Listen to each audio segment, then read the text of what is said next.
For today's video mga kabady, hindi muna pagkain ang pupuntahan natin. Kung hindi, sa lugar na marami nagpapaayos ng buhok. Gusto nyo bang malaman? Tara!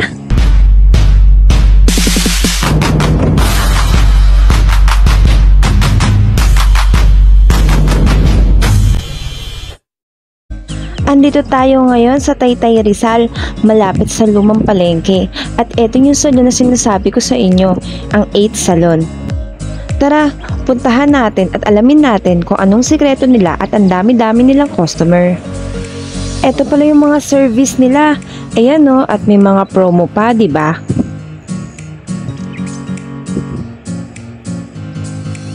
Oh, eto si ate at sinusundo na ako.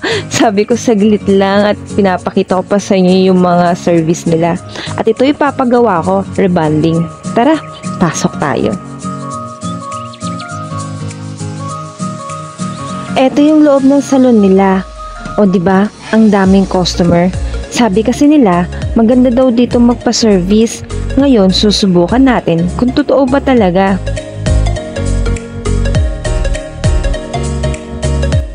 Eto at sinisimula na ni Ate Beng ilagay sa akin ang pang-rebond. Sabi niya 11 years na daw siya dito sa salon na to. So ibig sabihin talagang magaling na siya. Tingnan nga natin mamaya.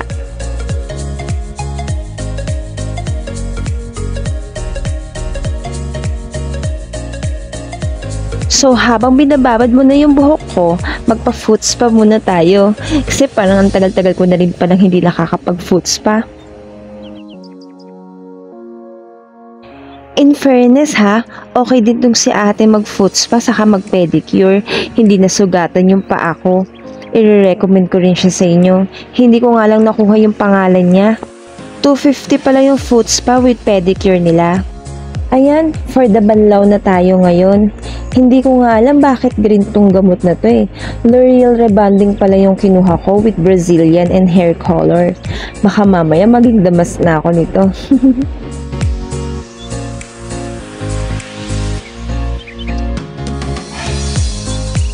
Eto, sinisimulan ng planchahin yung buhok ko.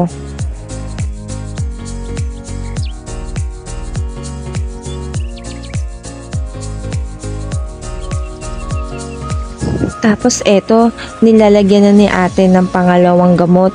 Ito yata yung ginagamit para hindi mag-dry yung mga buhok eh.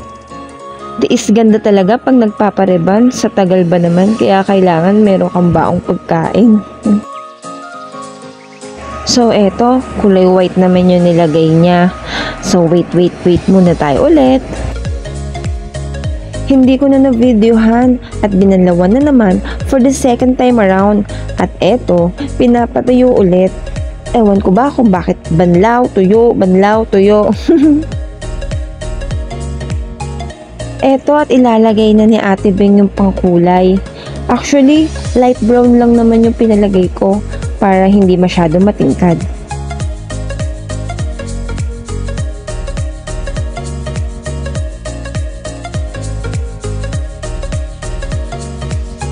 Nararamdaman ko na yung sakit ng anit ko dahil dito sa pangkulay.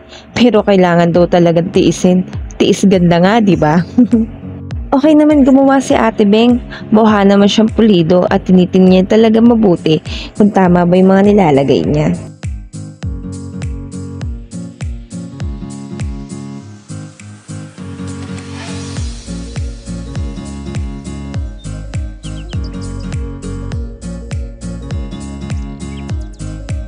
So ayan, for the last time, banlaw na naman tayo. Syempre, after banlaw, blower ulit. Pero hindi ko na binidyo yun guys. At eto ngayon, ginugupitan na niya yung buhok ko. Sabi ko kasi bawasan niya kasi napakahaba na. Unti-unti na yata ako nagiging mukhang tao ah.